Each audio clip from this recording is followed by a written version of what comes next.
Welcome back to part two of our special series.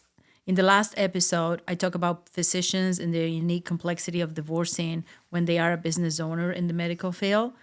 And it raised a very important question. With so many moving parts, practice valuations, income analysis, asset protection, how do you manage all of this systematically? How do I manage all of this systematically?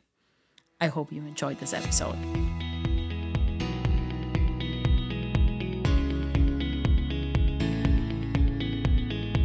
Marriage is about love. Divorce is about money. Without the right guidance, critical mistakes can have lasting financial consequences. That is where I come in. My name is Gabriela Martinelli, founder at Ever After Wealth. As a certified divorce financial analyst, I provide my clients financial clarity, strategic divorce planning, and long-term stability. On this podcast, I am sharing what you need to know about getting through a divorce, protecting your legacy, growing your wealth and assets post-divorce, and figuring it out what you really want in this next stage of life. Let's get started.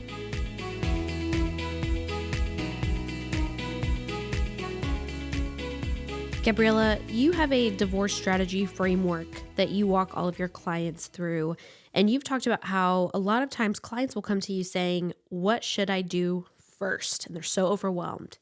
Is that the question that inspired this framework? Yes, that is exactly the question. It's a reflex with someone's life is falling apart, right? What do I do? We see a lot of people going through this process. They don't know what to do. For years, there was this process where I will answer with documents and numbers. We need tax returns, we need bank statements. Here is a checklist. In the beginning, I thought that was being helpful. I thought I was actually giving them clarity because that was my intention. But it's been 22 years now, hundreds of cases, and I realized that I was answering the wrong question. Because, as you know, I worked 15 years inside the legal world of divorce, and people don't need a to-do list first.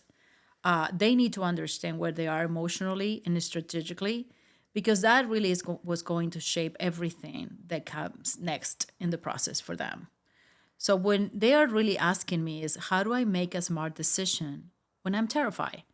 How do I protect myself when I don't even know what I'm protecting? How do I think clearly when fear is making all the noise? And that's when I started noticing all the patterns. For example, the business owner who was so panicked about losing his company that he agreed to give his spouse 70% just to make it stop. And then he spent the next decade rebuilding what he gave away, right? There was a physician, for example, that was so focused on winning against her spouse that she spent $200,000 in legal fees. And she was literally fighting for assets that value, the worth was $150,000. There was also, for example, the spouse that had no idea what the marital estate even contained. Because, you let your spouse handle the finances and you end up settling for pennies on the dollar just because you're overwhelmed and you don't understand. So every time that one of them came to me asking, what should I do first? I thought, well, what I usually tell them is to slow down. You have to get grounded. We need to build a strategy from a place of clarity and not panic. And that actually led me to build what I call the E.A.W framework. It's not a checklist. There's no standard process, but it's an actual proven methodology that meets you or my clients where they are and builds your strategy from there. Because the question really is not what do I do first? It is how do I make decisions that protect my future when everything in my present feels like chaos? And that's what this framework answers to. So the divorce strategy framework is called the E.A.W divorce strategy framework, which you Yes. might assume is Ever After Wealth divorce strategy framework. But tell us what E.A.W actually stands for and how does it reflect your philosophy at Ever After Wealth? Yes, it's true. And it is deliberately connected to the brand name, Ever After Wealth, right? The goal is not to just get through the divorce. The goal is to build a foundation for your ever after that is related to wealth in this case. The E.A.W stands for evaluate, analyze, and weave. And let me break it down a little bit so you understand what it means. So the evaluate part is I meet my clients where they are. I meet the individual where they are. There's no a questionnaire that assumes where they should be. There is not a place where the standard process says that you're supposed to start here. Is where the actual individual that comes to me is. Where are you emotionally? Are they numb? Are they furious? Are they relieved? Are they terrified? Are they hurt and angry? Because in reality, the emotional state would absolutely impact the decisions that anybody is making at this time. And I personally need to understand that before we start making those decisions with you, right? What are the non-negotiables right now? Maybe it's keeping the house so the kids don't have to move school. Maybe you have to protect the business and your practice at all costs. Maybe you just want to get through this without destroying your co-parenting relationship, and it's not really anything to do with the finances.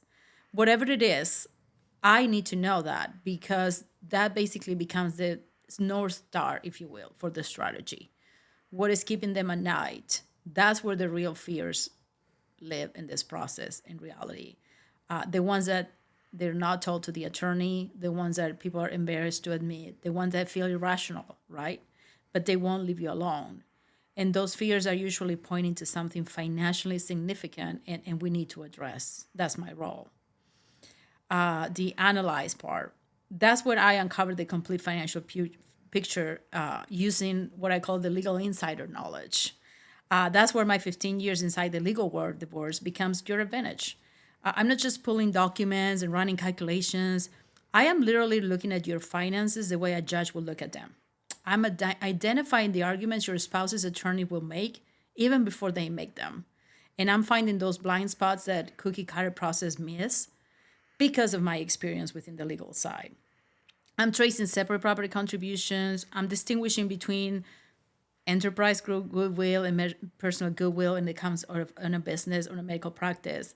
I am documenting the income variability because remember we talk about the differences in between your income. Well, that has to be established and analyzed. I can uncover hidden assets, and I am actually calculating what's a risk of losing versus the fear that you have that you think you will lose it. Is your fear talking to you? You may not be at risk. So, finding the facts is what's going to cure your fear. This phases is going to replace the I think and I am afraid with, okay, this is where the numbers show. And then weave. That is where we integrate everything into a custom strategy, right? This is the phase that sets my framework apart from any other divorce financial process, really. Most professionals stop at the analysis, right? They hand you a report and they say, hey, here are your assets, here is your worth, here is your support would look like under this scenario, good luck, and peace out, basically. The reality is that the analysis without strategy is just very expensive information, right? That you pay someone to put in a piece of paper for you. In this phase, we take everything that we learn in the first two steps, the evaluate and analyze, and we're weaving it together into a comprehensive strategy that protects your financial future and honors your personal priorities, addresses your biggest fears, positions you with the strongest outcome. And it makes sense on paper, but it actually feels right to you in your gut, right? We coordinate with your attorney, we prepare for mediation, we adapt the strategy in real time as the negotiations hopefully evolve, right? We're making sure that any settlement you walk away with is fair. I don't like the word fair in divorce. There's no such a thing. It's just a settlement that is designed to protect your ever after. In me personally, my core belief is that the strategy might be personalized, not prescribed. Divorce is way too important. It's too expensive. It's too life changing for a template advice or for a set number of meetings or let's do this forms and you're done. I think your divorce, everyone's divorce, each individual's divorce is not standard. So the support that you need and you deserve should not be standard. So you've walked us through the main stages of this framework. We have evaluate, analyze, and weave. What shifts when someone follows this process instead of making decisions in the heat of the moment or in those, tough emotions? Well, let me tell you what I see happen when people do not have this framework, because I think the contrast is significant. So without a framework, people make decisions based on whatever emotion is loudest in that moment. They agree to things out of guilt. They fight over things out of anger, or maybe they just give up because they are emotionally exhausted. They accept solutions that feel good today, but it's going to cost them 6 or 7 figures long term, really. I have watched brilliant physicians and successful business owners, people who make $1 million decisions in their professional lives, like without blinking. They completely fall apart when making these financial decisions in divorce, because emotion is like hijacking their brain. It's not a character flaw, it's just neuroscience. So when we use the E.A.W framework, everything really shifts.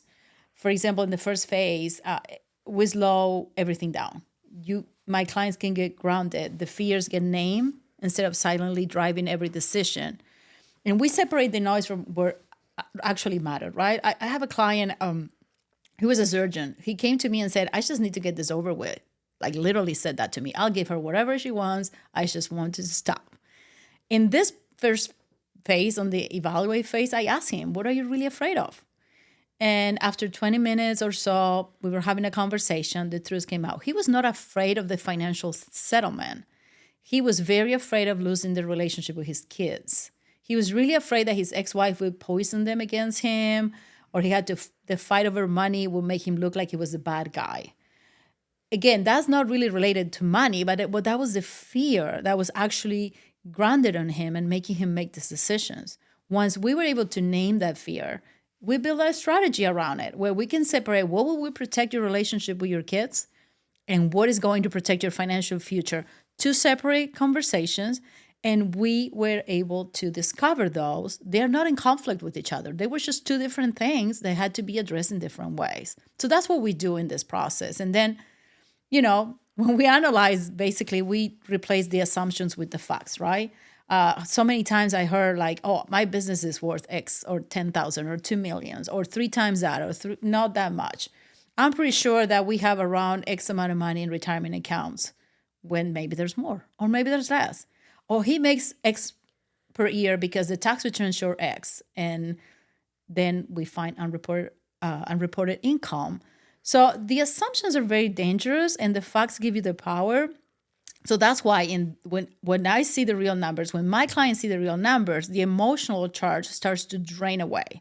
The decision becomes a little clearer, and you can move from the I'm terrified to I understand what I'm dealing with.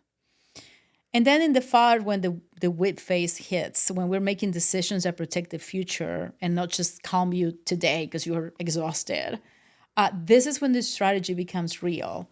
And then you can make choices that actually make sense because you decide what to do with the business. You decide on the settlement. We're integrating the financial realities, right, with your personal priorities. So it's a strategy that actually works for you, for your life. And honestly, the shift in this particular phase is profound. These decisions are strategic. They're not emotional. We start moving from reactive to proactive, and my clients, the individuals going through this process, they walk away with a settlement that makes sense to them, not just in paper, but in actual life, right? Because you're signing a paper, but it's going to affect your real life. And when you get that shift, it changes everything. In my conversations with them, the decisions they make, and the way they approach everything from there.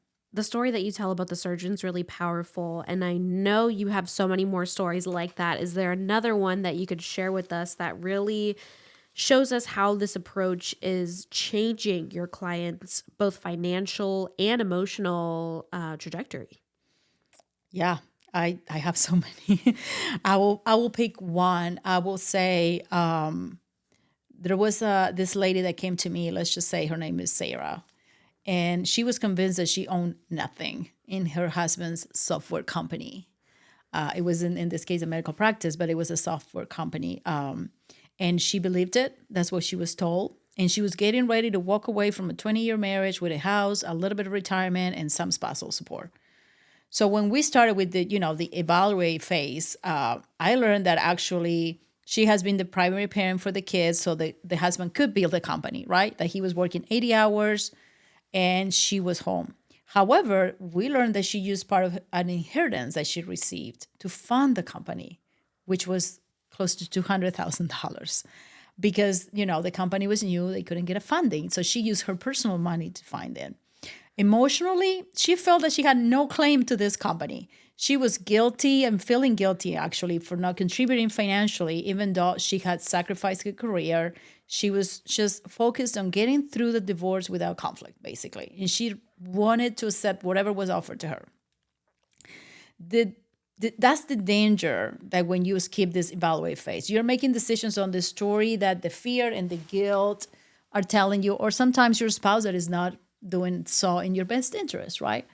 So then I look into the analyze phase, and I'm gonna go try to make the story short. I know we're tight on time, but I trace the funds. I realize her contribution of the $200,000 into this company, and we found something else. We found that she was actually 49% shareholder. Her spouse put her on the paperwork for the company because of tax purposes, because it worked, and because you want to have a women owner in a company because you have advantages. But she had no idea. So she went from owning nothing to owning 49% of a very successful software company, right? With the business valuation, and the value of the company was $3.2 million. Now you have to understand this.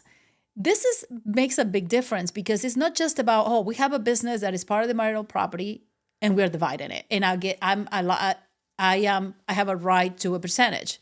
No. She was literally 49% owner of this very successful business, which changes everything, right? Distributions, income. What was she entitled to just from the business itself without the divorce? So this is when we figured that out.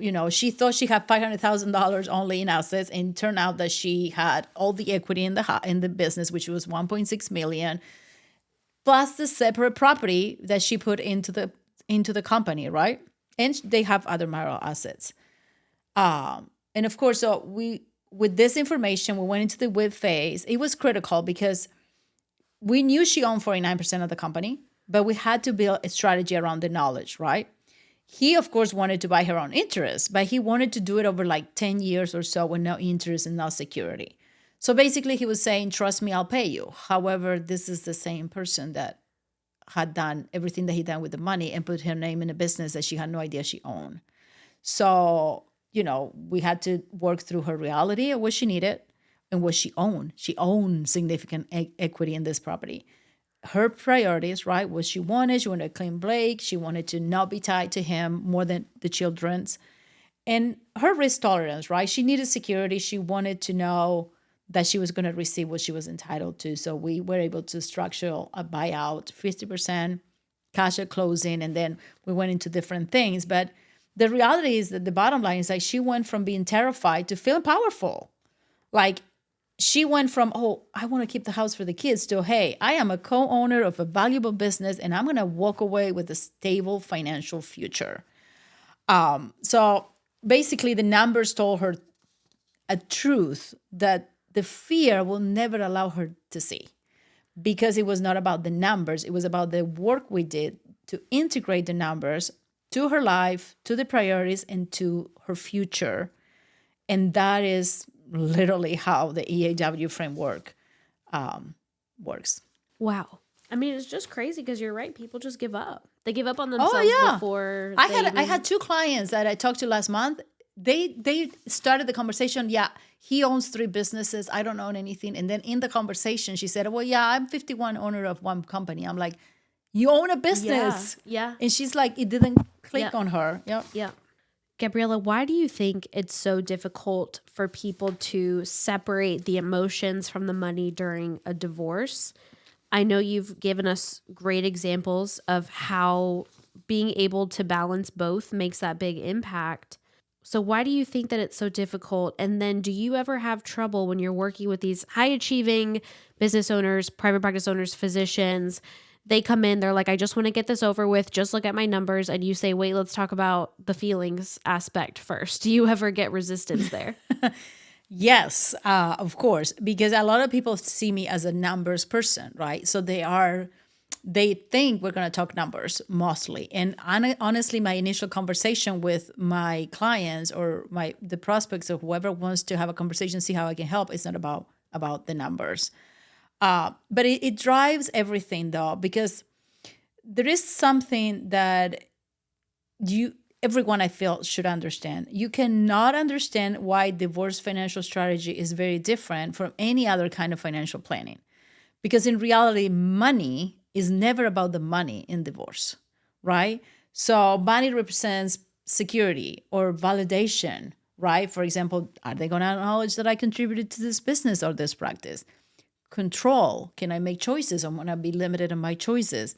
Fear. Am I going to lose my practice? Am I going to lose the work everything I work for? Fairness, which I don't like that word, but everything that I sacrifice is fair, is never fair in divorce, right? And then there's love loss, right? If they love me, they wouldn't do this to me. Or the fact that you're letting go of the big dream, what your marriage was. So those emotions spike, and the brain literally loses access to the rational processing, right? Like, again, that's not a flaw. This is physiology. And, in a room full of physicians, I'm sure you understand what that happens. So there's that area of your brain that is called the prefrontal cortex. And it's your CEO, your decision maker, and your planner, right? So when you're calm and you're grounded, it's running the show. It's like a CEO in any business, right? You're calm, you're grounded, the business is functioning. Now, when someone is on a fight or flight mode, which is where everybody is usually when you're going through a divorce, the amygdala hijacks the system. The blood flow literally redirects away from your prefrontal cortex and towards the parts of the brain. And I'm trying to speak medical terms here, but that is designed for survival. And this is why brilliant professionals, smart individuals make terrible, terrible financial decisions during divorce. And it's not that they're suddenly no smart. It's like literally their brain is operating in survival mode and not in strategic mode.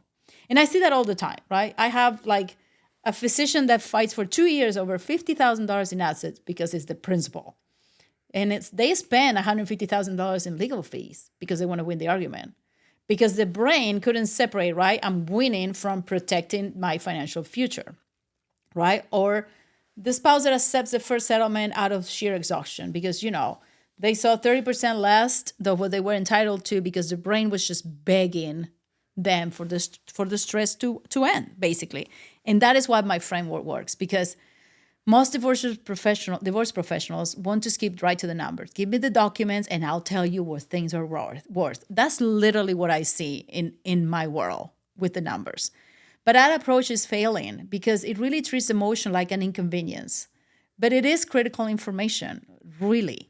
When we evaluate, we create space for the emotion. When I'm asking, what are you afraid of? What keeps you up at night? What would fear look like to you? I'm not doing this to be touchy-feeling, talking about emotions or trying to become a therapist. I'm really doing it because the emotions are going to be data. They're going to tell me what matters the most for this individual. And they're literally revealing to me where the landmines are. They're showing me what strategy is what I need to protect.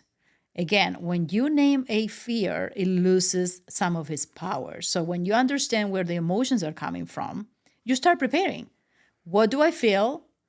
And you go from like, okay, what do I feel right now to what should I do in this process? And then when we analyze, right, we bring the brain back online because we're giving them facts. There's no emotions, right? When someone says my practice is worth X amount of money, let's get a professional value. Let's see the worth. Like you're literally taking action because you're recognizing the facts. Is giving literally your brain something to work with. You're giving your brain information so they can feel like I feel terrified, I don't want to do anything. No. Now I'm understanding, here is the plan. And then when we weave, that's when we put the emotions and the information together and they work together for the end goal, which is trying to protect yourself financially, protect your peace of mind, and get what is not just, it's almost between like getting this done and getting what's fair. It's literally finding the strategy that makes sense for you, addresses the fears, and protects you basically. So the we part ensures that the emotions and the numbers are moving in the same direction and not against each other. That's the magic basically of this framework. Okay. So a lot of people think that they have to choose, right? Between, okay, I want to protect myself financially and I want to protect my peace of mind. You actually can do both. In this wave phase, you can integrate the two. The fears are telling you what matters the most, and they're revealing where you need clarity. And then when we have the numbers, we can see a strategy start forming. You have clarity that begins with the awareness and not the answers. You don't need the answers right now. You don't need to know where you're going to be next. You just need to understand what are you actually afraid of? What are the actual facts and the number? And then we can start thinking on the strategy so you can get to where you're going with peace of mind. So, Gabrielle, as we wrap up today, for somebody who's listening who feels paralyzed by uncertainty, they're in that survival mode, what is your message to help them take that first confident step forward? Okay. So if you're paralyzed right now, if you are stuck because you don't have enough information, if you're terrified to make the wrong move, if you feel like you can't see the path forward, I want you to hear this. You don't need every answer to start. You just need to stop letting the fear make that decision for you. So fear has got one goal, right? They want to keep you safe. The fear wants to keep you safe. And fear's favorite strategy is let's don't move, let's don't act, let's don't decide. Let's just freeze here and maybe the threat will go away. But in divorce, really freezing is not safety. It's literally one of the most probably dangerous choices you can make, right? Because you're paralyzed. Your spouse is making strategic moves. Time limits are running on legal rights. Financial opportunities may be disappearing. And your stress is compounding. So if there's something that I learned the last 22 years that I've been helping people going through complex divorces is that the people who come through divorce with their financial future protected aren't the ones who had all the answers from day one. They are the ones that actually took the first step when they were scared. They are the ones who said, I don't understand this, but I'm going to find someone that does, right? And that is the key. Finding the right professionals to help you in reality. So then if you're a business owner, if you're a physician, if you are in the early stages of divorce, or if you're starting to wonder about divorce, or you feel overwhelmed because it's been going for a very, very long time, and you want real clarity, what I'll say your steps should be reach out. Because we can talk through where you are today, what's keeping you up at night, what you're afraid of, and what you're trying to protect. And then I will show you how the E.A.W. divorce strategy framework can help you move from the fear, from the overwhelm to the clarity, and from a reactive to proactive. Because again, divorce is not a standard, and the support that you need is not a standard either. So this is what I have learned, after 22 years helping people through complex divorces.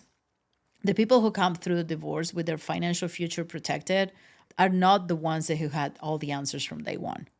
They are the ones that took the first step, even when they were scared. They are the ones who said, I really don't understand this, but I'm going to find someone who does. They are the ones who ask questions, even when they felt stupid for not knowing. Because I guarantee you, you're not stupid. You're simply not thinking because you're guiding with your emotions. They are the ones who reach out for help instead of trying to figure out all alone. So here is what taking that first step looks like. Reach out, ask questions, and get informed. Schedule a consultation with a divorce financial strategist who specializes in your situation. Whether you're a business owner, a physician, or a high earner, or a spouse who has been out of the workforce for a very long time, you don't have to hire them that day. You don't have to commit to anything. You're just gathering information. You're starting to understand what you're dealing with. Because here is what happens really when you understand the numbers. Fear is losing its leverage. The uncertainty becomes clarity. And your paralysis is going to become action. You're not going to be able not to act once you have the information. I have seen this hundreds of times. I had clients that were convinced they were going to lose everything. And then they discovered that they were entitled to far more than they thought. I have clients that thought they were going to lose their practices and they had no options. And then we realized there were 3 different paths so they can protect their practice and their livelihood. You don't have to choose between peace of mind and financial protection. You can actually have both. You just need this strategy that is actually built for you. Not a cookie cutter checklist, not the standard process or a one size fits all package. It's a strategy that meets you where you are, uncovers your financial picture, and weaves everything together into a plan that protects your future. That is what my framework does, and that is really what you deserve. So take that first step today, not because you have the answers, but because you refuse to let the fear make the decision for you. So to make story short, the first step is reach out to me, schedule a call. I will help you find the right answers for you. Thank you for listening to this 2-part series. I hope it was helpful. All the links are going to be in the show notes, and including a specific link to my framework. And if you are going through this process or you think you will be soon, please feel free to reach out through my website. I'll be happy to help you. And thank you for listening. I'll see you next time. Thank you so much for listening to the podcast. If you're going through a separation or divorce, please contact me through my website at everafterwealth.com. I would love to be a resource and partner as you navigate this season and prepare for your financial future. I'll see you in the next episode.